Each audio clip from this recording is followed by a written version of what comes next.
ከፍተኛ ተቃውሞ ተቀስቅሷል። ወታደሮች ተቃውሟቸውን በመንግስት ላይ አሰሙ። በፖሊስ ያሉ ወንድሞች ታስረዋል፣ ይፈቱልኝ የሚል ጥሪ ቀረበ። የአቡነ ሳዊሮስ ዝም ማለት ኦርቶዶክሳውያኑ እንዲጠፉ እያደረገ በሻሸመኔ የተፈጸመው ጉድ። ውድና ኩራት ቤተሰቦቻችን፣ ውድ ኦርቶዶክሳውያን ኢትዮጵያውያን ኤርትራውያን እንዴት አላችሁ? እንዴት ቆያችሁ? እንዴት ሰነበታችሁ? ይህ ያሮስ ነው።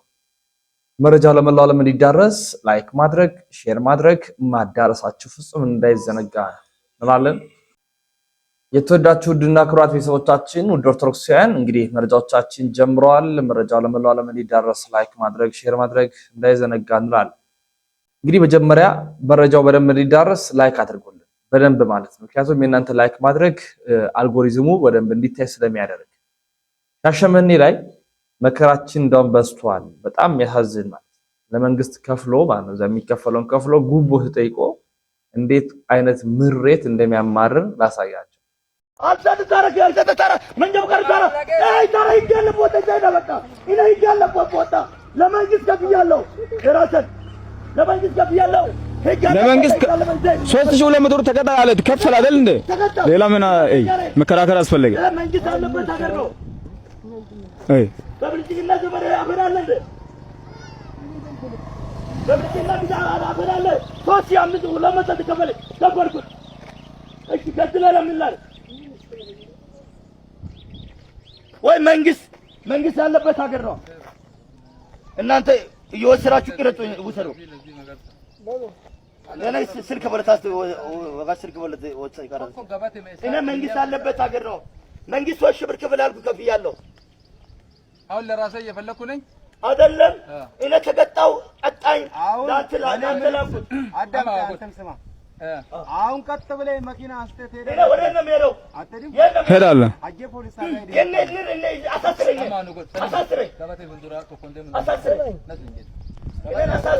ይካለ ቦታ ዘይት ጋባቴ መሱ ነገር ውስጥ እኔ ምንም ሶል አልከደልኩም።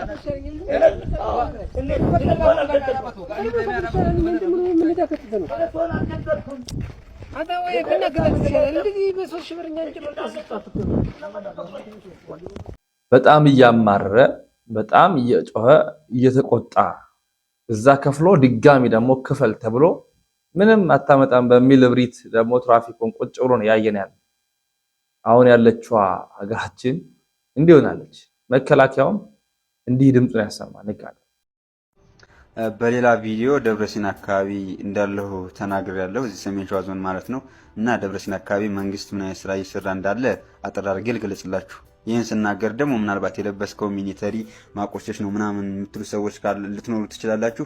እኔ የተቋሙን ስም ለማጥፋት ፈልጌ አይደለም። ይህን ካሰብኩኝ ደግሞ አንድ የሰማይ አምላክ ይፈርዳል እውነቱን ማለት ነው። ደብረሲና አካባቢ እየተሰራ ያለው አጠር አድርጌ ስገልጽላችሁ ሾላ ሜዳ የሚባል አካባቢ ምንም የሚያውቁ ንጹሃኖች ከሆስፒታሉ በር ላይ አትክልትና ፍራፍሬ ዘርግታ ምሽት እናት በመከላከያ ተገላለች። ምንም ሳታደርግ ህፃን የሚጫወቱ ህፃኖችም እዛው አካባቢ እንደዚሁ ሞተዋል፣ ተሰውተዋል።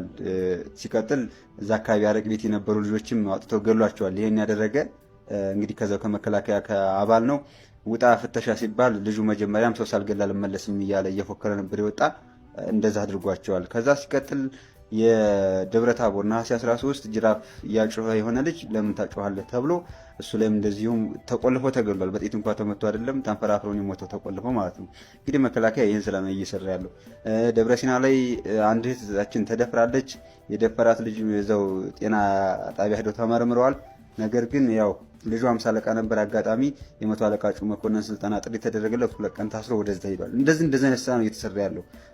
ይህንን ቪዲዮ ያያችሁ ሰዎች ምናልባት እውነት አይደለም የተቋሙ ስም ለማጥፋት ነው ካላችሁ የሰማይ አምላክ ይፈርዳል ብያለሁ። ነገር ግን መንግስት እንደዚህ አይነት ስራዎችን እየሰራ ነው።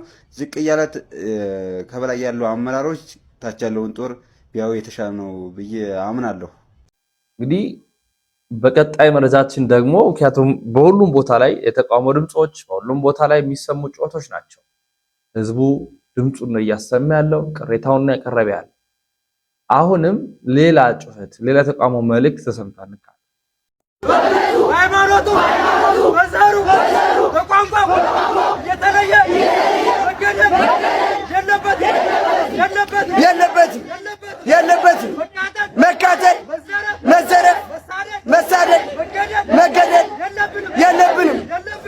የለብንም። ለአርሲ ኦርቶዶክሳውያን ደማቸው ደማችን ነው። እምነታችን ሃይማኖታችን አባቶቻችን የመጣት መታገስ የለብንም። No more.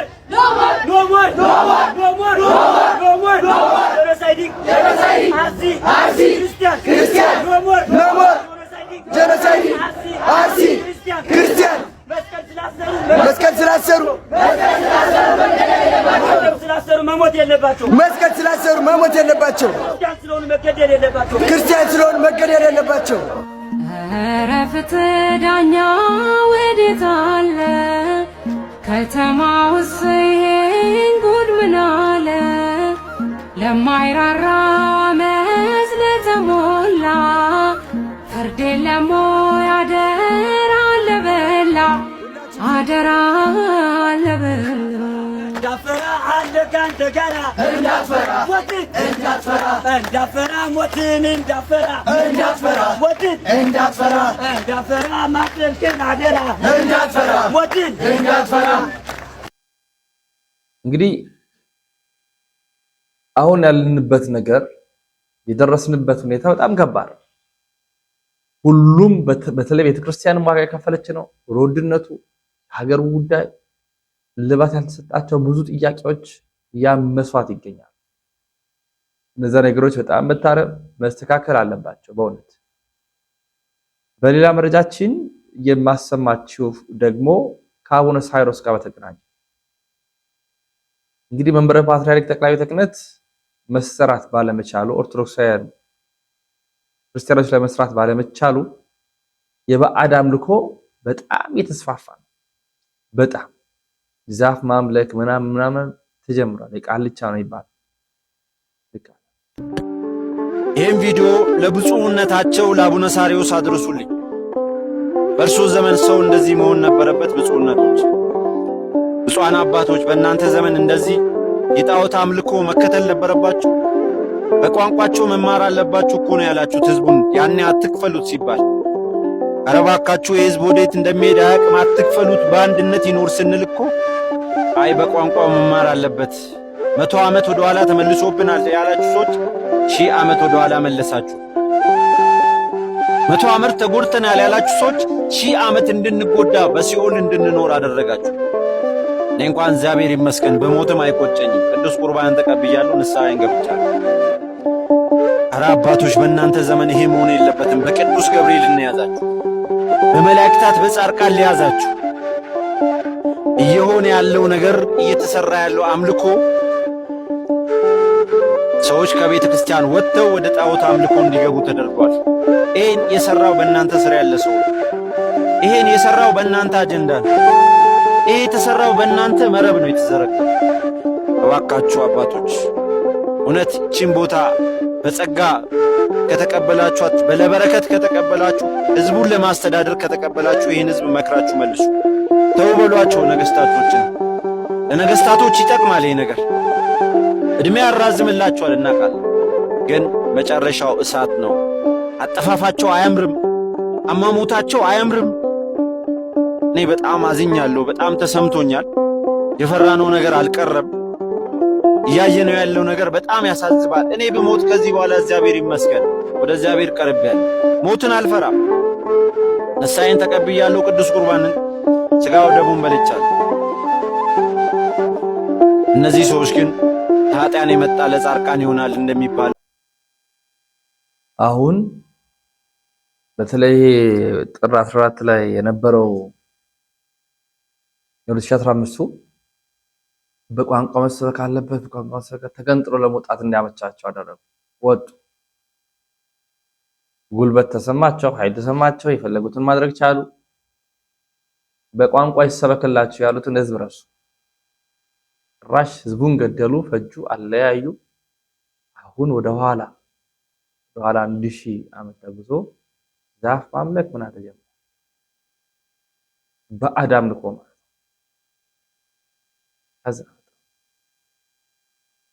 አባቶች ምን እያደረጉ እንዳለ ሊገባን እስኪከብደን ደረጃ ተደርሷል። የደብራት አለቆችና አስተዳዳሪዎች ነን የሚሉት ምን እንደሚሰሩ አላሳያቸዋል። አሳዛኝ ነገሮች የተፈጠሩ ያሉት በዚህ ዘመን ኦርቶዶክስ ላይ የደረሰው እልቂት አንድ ሁለት ምንላል ምሳሌ መረጃ አላሰማ። ተመልከቱ። እዚህ ጋር የምታያቸው ሰዎች በሙሉ በአርሲ ዞን በተፈጸመው ኦርቶዶክስ ተኮር ጥቃት ከአረጋውያን እስከ ህፃናት ድረስ ያለ ርህራሄ የተጨፈጨፉ ሰዎች ናቸው። እዚህ ጋር የምትመለከቷቸው ማለት ነው።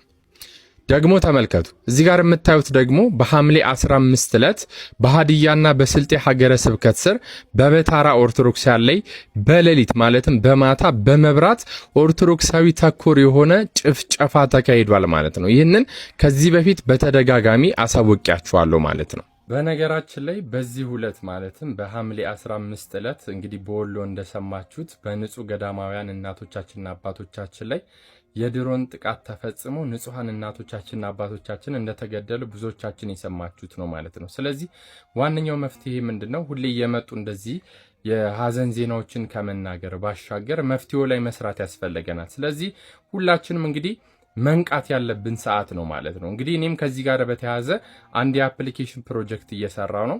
እንግዲህ ሙሉ ዝርዝሩን እዚህ ላይ መቼም አልነገራችሁም። ነገር ግን የአፕሊኬሽን ዴቨሎፕመንቱ አርቆ ወደ ሰርቨር እንዲጫን የእናንተ እገዛ ያስፈልገኛል ማለት ነው። ስለዚህ በቻላችሁት መጠን ባዮ ላይ ሊንክ አለ። ያንን ሊንክ ጆይን እያላችሁ የአፕሊኬሽን ሰርቨር ላይ ገዝቶ እንዲጫን እንድታግዙኝ በእግዚአብሔር ስም ጥሬን አስተላልፋለሁ። ሰላም ክርስቶስ ይብዛላችሁ። ሞት በጣም በዝቷል። መከራ በጣም በዝቷል። ድጋሚ ደግሞ የተቃውሞ መልእክቶች ወንድሞቻችን የሚያሰሙትንም ላሳያችሁ። አርሲ ላይ ብዙ ጊዜ ሰዎች ሲገደሉ አትግደሉን እያልን እንለምናለን፣ እንማጸናለን። ከልጅ እስከ አዋቂ ፍትህ ጥየቃ ደጅ እንጠናለን። ግድ የለም እዚህ ጋር የሳትነው ነገር አለ መሰለኝ። ፈጣሪ ይቅርታን ይወዳል ማለት የማንም ጥጋበኛ ሲበድላችሁ እግሩ ላይ ስትደፉ ዋሉ ማለት አይደለም። ይቅርታችን እንደ ፍራቻ የሚታይ ከሆነ በደላችን ከበዛ እንደ ሙሴ በትራችንን ባርኮ ብዙዎችን ይፈጃል። ነገሩ ከከፋ ከመካሰስ በትሩን ማስባረክ ይቀላል መሰለኝ። እነሱ ያላቆሙት እኛ መጀመር ማንችል መስሏቸው እንዳይሆን እኔ ግን ዝግጁ ነኝ። መፈናቀሉ፣ ሞቱ፣ መከራው አንድ ሁለት እያለ ቁጥጥር ውጭ ሆኗል።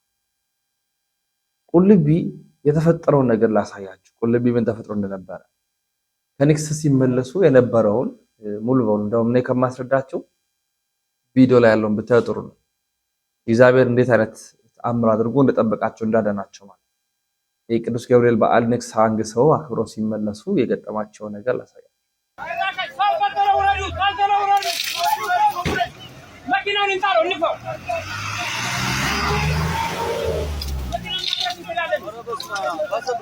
መኪናውን ማድረግ እንችላለን። እንጣለው በፊት እንጣለው። በቃ አሁንማ ተያያዘ። በእናትህ ለምን ዘራው አይቀነስም? ገና እኮ ነው። በእናትህ ስማው፣ ለምን አይጣልም? ይሻላል እና ብጣል እኮ ይለቃል። መኪናውን እንጣለው። ማግኘት ብቻ ብራ እናስገባው መኪናውን። አሁንማ ተያያዘ እኮ በቃ ተቃጣ። መጀመሪያ እንጣለው እያልኩኝ ምንም ማድረግ አይቻልም። መኪናውን እንጣለው።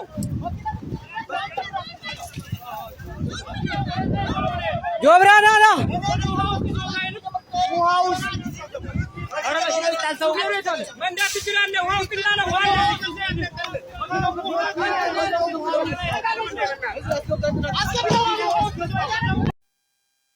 እንግዲህ ወደ ቀጣይ መረጃችን ስናመራ የዚህ ወሊሶ ማርያም ላይ አስተዳዳሪው ምን ታመጣላችሁ በሚል እብሪት ኦርቶዶክሳውያን እንዲታሰሩ ክርስቲያኖች እንዲታሰሩ አስደርጓል። በድፍረት በማን አለብኝነት በጣም በሚያሳዝን መልኩ ማለት ነው። ኦርቶዶክሳውያን ወንድሞቻችን ታስረዋል። የተባለውን ቦታ እየፈረሰ ነው። ቅርስ እንኳን ሊጠበቅ እንኳን ድምጽ ሊሰማ ማን ምን ያመጣል የሚል እብሪት ውስጥ ነው። ሙሉ በሙሉ እዚህ አርሲ ላይ ወሊሶ ላይ ተሰማ ያለውን የቪዲዮ ጥንክር ላሰማችሁ። እስራት መፍትሄ አይሆንም። ወንድሞቻችን ይፈቱ። ቅርሳችን ይጠበቅ ማለት ወንጀል አይደለም። ለሃይማኖታችን እንኳን እስራት ሞትም ቢመጣ አንፈራም። እጃችን ከቤተ ክርስቲያናችን ላይ አንሱ። እጃችሁን ከቅርሳችን ላይ አንሱ። የህዝብ ቅርስ በስድስት ኮሚቴ አይወሰንም። ብፁዕ አባታችን አቡነ ሳይሮስ ዝምታችሁ እስከ መቼ ነው? በስሞት የሚናገረውን አስቁሙልን።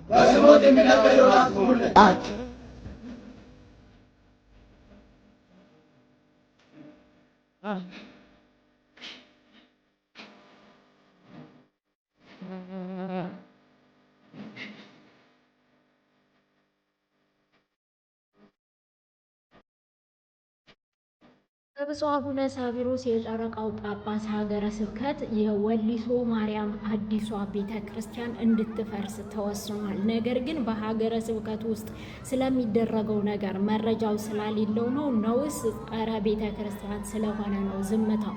እሱን ወደ ጎን ተወትል አድርገውና በብፁዕ አቡነ ዲዮስቆሮስ በካናዳይቷ ከተሰጣቸው ብፁዕ አባታችን መኪናቸውን ሸጠው ያሰሯትን እችን ቤተ ክርስቲያን ከ10 በላይ ጳጳሳት የተቀበሩባትን እችን ቤተ ክርስቲያን ፓትርያርክ ጭምር እየሄደ የሚሰብክባትን የወሊሶ ቅድስት ማርያም ቤተ ክርስቲያን እንድትፈርስ ለከተማ ልማት ሲባል እንድትፈርስ ተወስኖ እዛ አካባቢ ያሉ ምዕመናን 500 አባወራዎች እና ወጣቶች ይህን ድርጊት እየተቃወሙ ከ100 በላይ የሚሆኑ ካህናትም ጭምር ፒቲሽን በመሰብሰብ በማስፈረም ድርጊቱን እየተቃወሙ እንደነበረ በጣም ብዙ ቪዲዮዎች እየተሰሩ ተመልክተናል።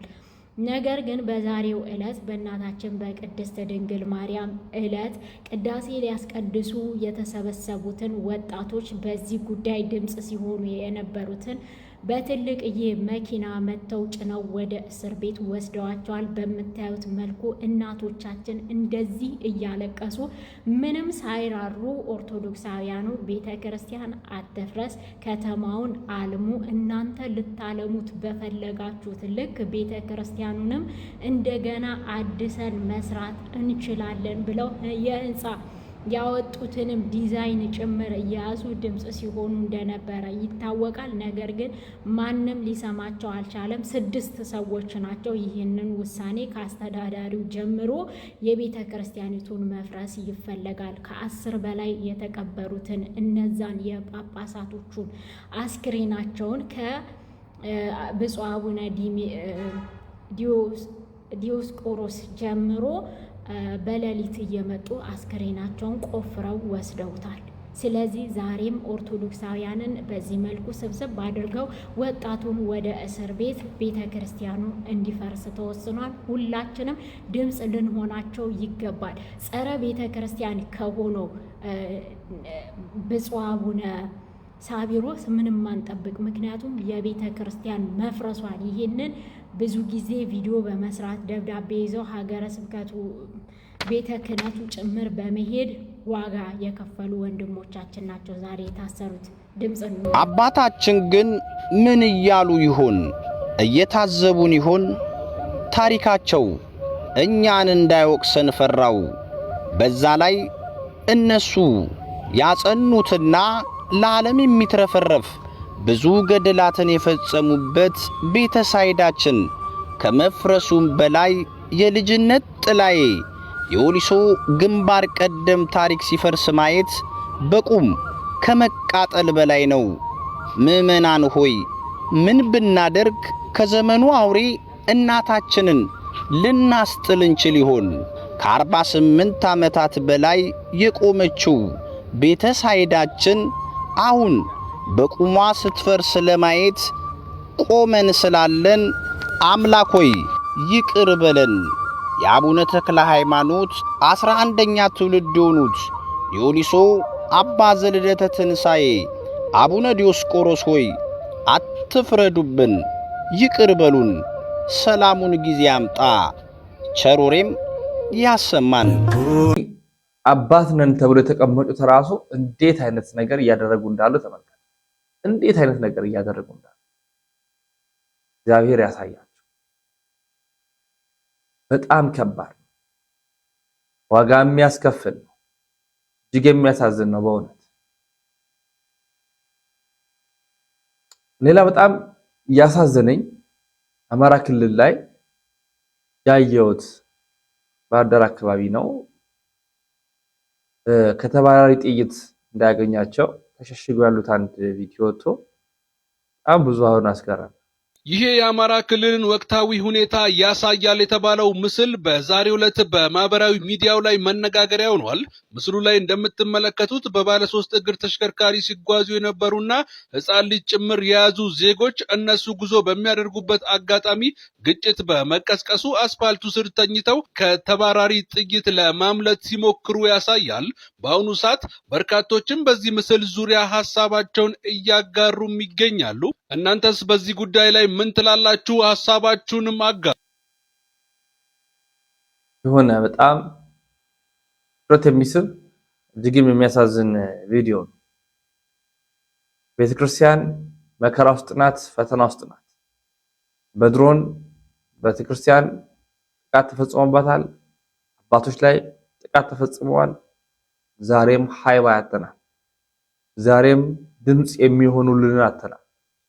በስተመጨረሻ ሰው በሚራብባት ሀገር 400 ሚሊዮን አውጥቶ ቤተክርስቲያን ቢሰራ እግዚአብሔር አባታችን ብፁዕ አቡነ ይስሐቅን አሁን አመጣላችኋለሁ። ብፁዕነታቸው በረከታቸው ይደርብን። በእውነት የተናገሩትን ሐሳብ እኔ ሊቀ ጳጳስ እስኪ የሚሉትን እናድምጥ። 400 ሚሊዮን ቤተክርስቲያን የሚያወጣ ንጸ ምን ልታገኙ እንደ የክርስቶስን አዳኝነት ካላወቅ፣ የቅዱሳን አባቶችን ጸሎታቸውን ካላመን፣ የእመቤታችን የቅድስት ድንግል ማርያምን አማላጅነት እንደ ነገረ እግዚአብሔርን፣ ነገረ ክርስቶስን፣ ነገረ መላእክትን፣ ነገረ ቅዱሳንን ታላወቅን እንዴት ብሎ ይኮናል? በእውነቱ እንዲያው በፌስቡክ ያየውን ሁሉ ካልሰራው ያ የለም። የኛ ትውፊት አይደለም እግዚአብሔር ልጆች እና ስለ ካላችሁ ስሩ፣ ግን እምላችሁ ራሳችሁ ተሰሩ። ለይቅርታ፣ ለሰላም፣ ለፍቅር፣ ለአንድነት ሊቀ ጳጳሱ የተናገሩት 100% ትክክል ናቸው። ህንፃ ሥላሴ እየፈረሰ የድንጋይ ህንፃ ብንገነባ ትርጉሙ ምንድነው? ምንድነው ጥቅሙ? ስንት ኦርቶዶክሳውያን ናቸው እየተራቡ ያሉት? ስንት ህፃናት ናቸው በረሃብ እየሞቱ ያሉት?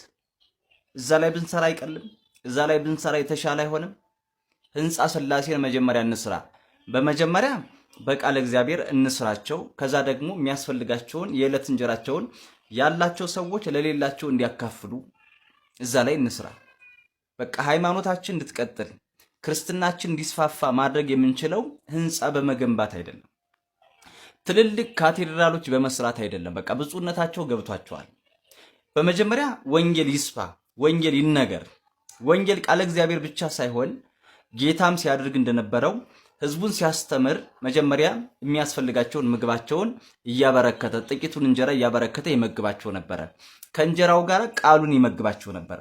ስለዚህ ብዙ ሺህ ኦርቶዶክሳውያን በሚራቡባት ሀገር ብዙ ሚሊዮን 400 ሚሊዮን ሊቀ ጳጳሱ እንደተናገሩት ማለት ነው 400 እና 500 ሚሊዮን እያወጣን ቤተክርስቲያን እንሰራለን።